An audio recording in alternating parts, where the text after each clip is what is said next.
प्रश्न पहला, उसमें दिया गया है प्रेक्षणों 3, 6, 8, 10, 12, 14, 18, 24 और 31 का समांतर माध्य ज्ञात कीजिए।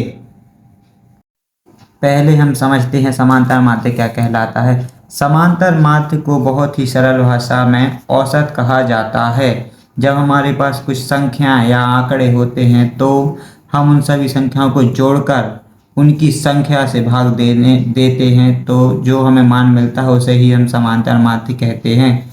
समांतर माध्य को हम औसत भी कह सकते हैं। समांतर माध्य का सूत्र है x बार बराबर सिग्मा x बटे संख्याओं की संख्या, दी गई संख्याओं की संख्या मतलब n। यहाँ देखो x बार बराबर है समांतर माध्य, सिग्मा x है सभी पदों या संख्याओं का योग, n है पदों की कुल संख्या। तो प्रश्न में दिया गया था 3, 6, 8, 10, 12, 14, 18 प्लस 24 प्लस 31 बराबर 126 और टोटल संख्या है 9। तो बटे में आएगा 9, ऐसे जब काटेंगे तो आएगा उत्तर 14। प्रश्न में दिया है राम्या का विवाह 10 वर्ष पूर्व हुआ था। अब उसकी आयु विवाह के समय उसकी आयु की 1/5 मतलब कि 6/5 गुनी है। उसकी पुत्री की आयु उसकी वर्तमान आयु से 1/10 के बराबर है। उसकी पुत्री की वर्तमान आयु ज्ञात कीजिए। सवाल मैंने जल्दी पढ़ दिया है, आप स्टॉप करके देख सकते हैं। सवाल में दिया गया है कि राम्या की आज की उम्र शादी के समय की उम्र से 6/5 गुनी है। इसका मतलब है कि अगर शादी के समय उसकी उम्र 5 हिस्सा थी तो आज उसकी उम्र बढ़कर 6 हिस्सा हो गई है। 6/5 का ये मतलब है।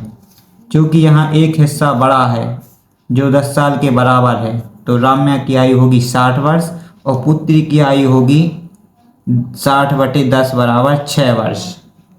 आगे हम पढ़ने वाले हैं बेलन। बेलन का वक्र पृष्ठीय क्षेत्रफल।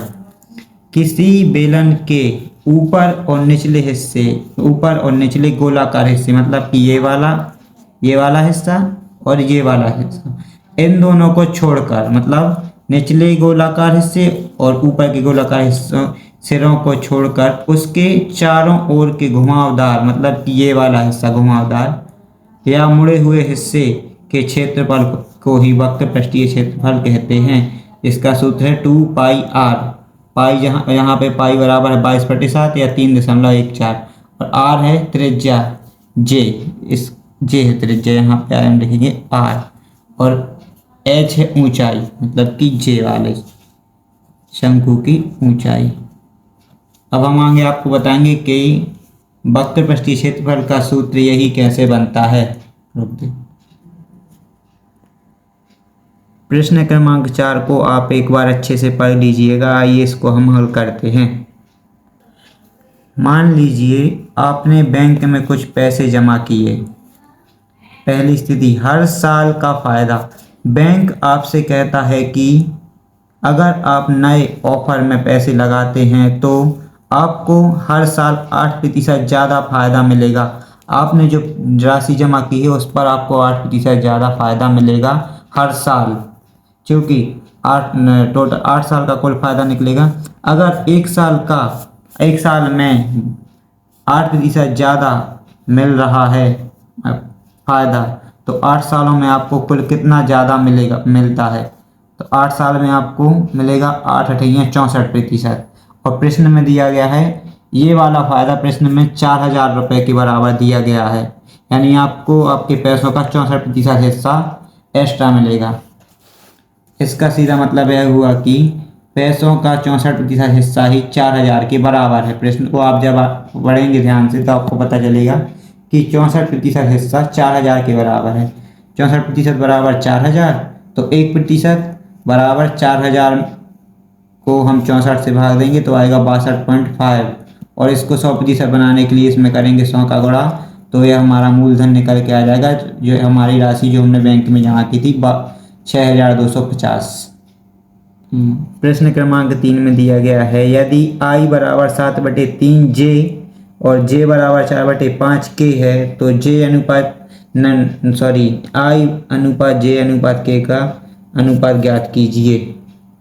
क्योंकि प्रश्न में दिया गया है कि i बराबर 7/3 j बड़ा मतलब कि 7/3 और गुणा का जे जाएगा बटे में, तो आई बटे जे हो जाएगा। ऐसी दूसरी स्थिति में जे बराबर 4/5 दिया गया है के इंटू के, तो 4/5 और इंटू का के जो गुणा में है वो बटे में जाएगा, तो आएगा जे बटे के। अब जे का मान समान करने पर 7/3 बराबर आई बटे जे है, 4/5 बराबर जे बटे के है। तो जे का मान समान करने के लिए हम करेंगे 7